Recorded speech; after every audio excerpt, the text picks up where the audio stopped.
ప్రభువుకు తెలుసండి, ఇక్కడ ఒక స్త్రీ వస్తుంది, ఆమె సమరయ స్త్రీ.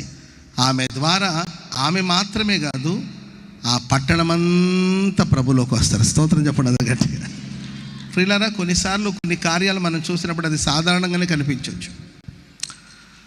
దేవుని దృష్టి చూడండి. ఇప్పుడు పేతురు యోహానులు ఇద్దరు దేవాలయానికి ఎక్కి వెళుతూ ఉన్నారండి. అక్కడ ఒక భిక్షగాడు కూర్చొని ఉన్నాడు. ఒక భిక్షం ఎత్తుకునే వ్యక్తి అక్కడ కూర్చొని ఉన్నాడు. ఆయన వైపు వీళ్ళు పేతురు యోహానులు తేరి చూశారు. ఎందుకు తేరి చూశారంటే, చూసినప్పుడు ఆయన ఒక భిక్షగాడిలాగానే కనిపించాడు. చూసినప్పుడు వాడు ఒక కుంటివాడుగానే కనిపించాడు, ఒక భిక్షం ఎత్తుకునే వ్యక్తిగానే కనిపించాడు.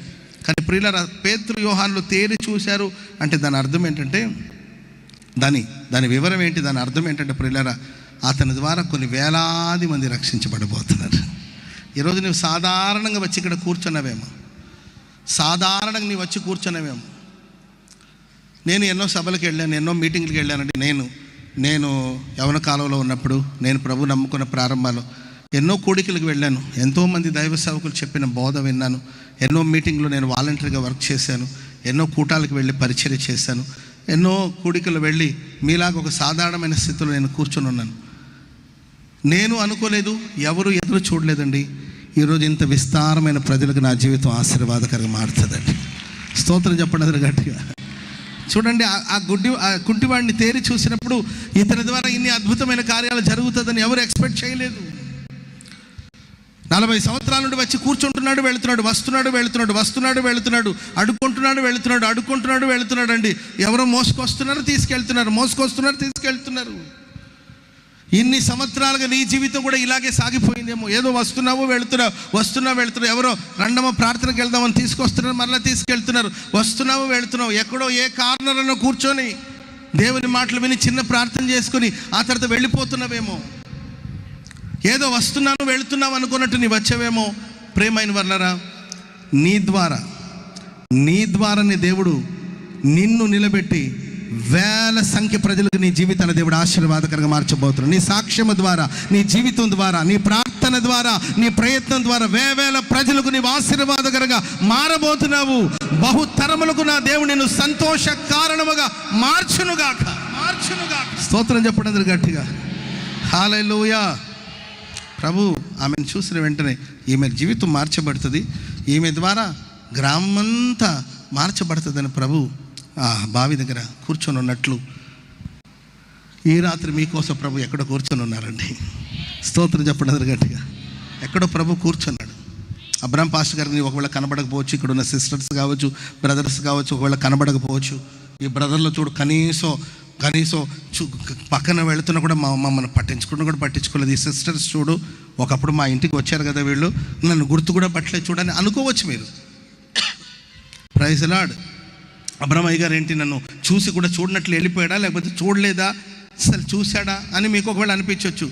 ఎవరు చూడడం వల్ల ఏంటి ప్రయోజనం, ఎవరు చూడకపోవడం వల్ల ప్రయోజనం ఏంటండి? నా దేవుడు ఈ ఆవరణలో ఎక్కడో ఉండి నీ వైపే నేను చూస్తున్నాడు. నీ జీవితాన్ని ఎలా మహిమపరచాలో ప్రభు ఆలోచిస్తున్నాడండి. నీ జీవితాన్ని ఎలా దీవించాలో ప్రభు ఎదురు చూస్తున్నాడు. నిశ్చయముగా నీ దాహాన్ని తీర్చడానికి కోసం జీవజల నదిగా ప్రభు నిలబడి ఉన్నాడు. నీ దాహాన్ని తీర్చే దేవుడుగా ఆయన నీ పక్షాన్ని నిలబడి ఉన్నాడు. హల్లెలూయా. చెప్పండి గట్టిగా, హల్లెలూయా.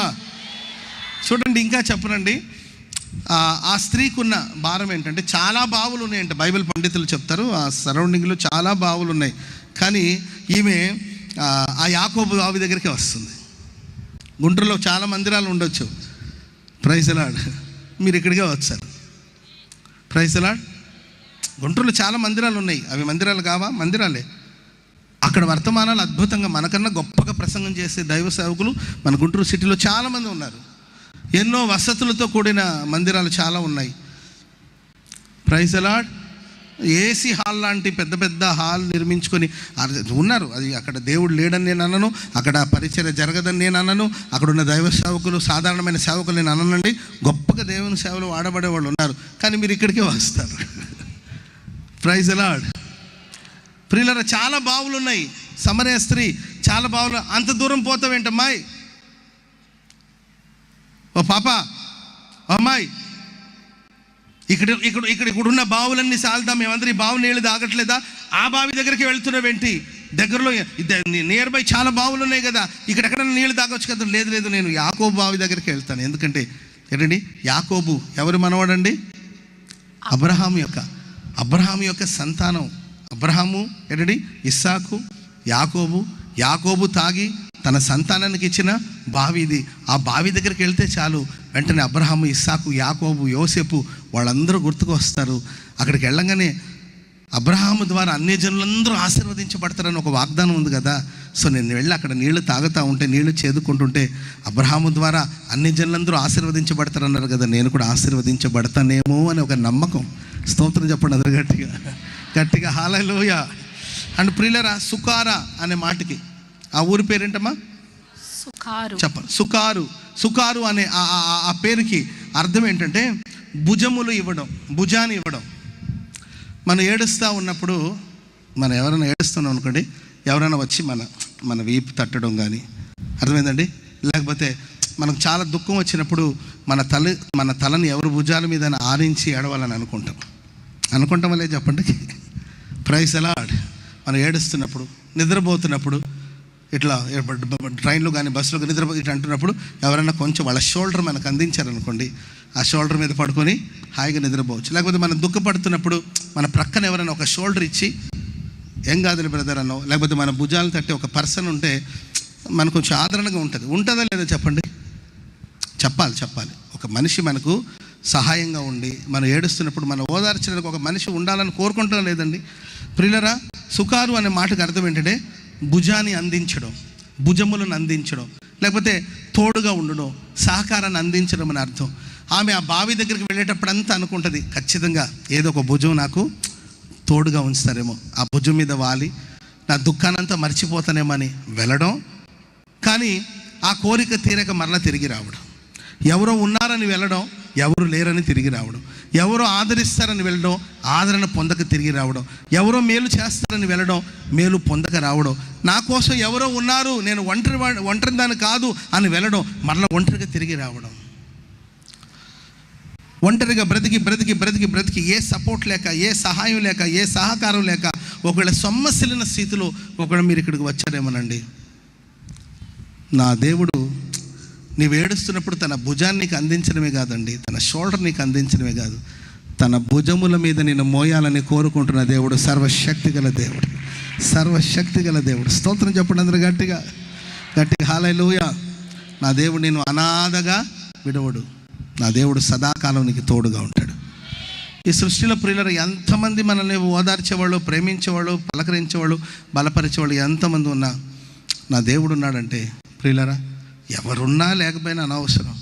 మన ప్రభు సదాకాలం మనతో కూడా ఉండి మనల్ని నడిపించే దేవుడు. ప్రియులరా, ఇంకా ఒకటి యాకోబు బావి దగ్గరికే వచ్చింది. రెండవదిగా ఏదో ఒక సపోర్ట్ దొరుకుతుందేదో, ఏదో సహాయం దొరుకుతుందేమో, సహకారం దొరుకుతుందేమో అని తరచుగా ఆమె ఆ బావి దగ్గరికే వస్తూ ఉండేదండి. మూడవదిగా ఆనాడు యేసుక్రీస్తు ప్రభులు వారు ఆమెను చూసి, అమ్మా దాహానికి నీళ్ళు ఇస్తావా అని ఆ ప్రభు ఆమెను అడిగాడు. ఆమె అంటది, అయ్యా ఈ బావి చాలా లోతైనది కదా, మరి నీళ్లు చేదుకోవడానికి నీ దగ్గర పాత్ర కూడా లేదు కదా, మీరు యూదులు కదా, మరి మేము సమరయులు కదా, మా దగ్గర మీరు నీళ్ళు అడగరు కదా అంటే యేసు ప్రభు అంటాడు, నేనిచ్చు నీళ్లు త్రాగువాడు ఎన్నడూ తప్పిగలడు. స్తోత్రం చెప్పండి అందరు గట్టిగా హల్లెలూయా. వెంటనే ఆమె అంటది, అయ్యా మరి నేను పొద్దాక ఇక్కడికి రాకుండా ఆ నీళ్ళు లేదు నాకు దయచేయండి.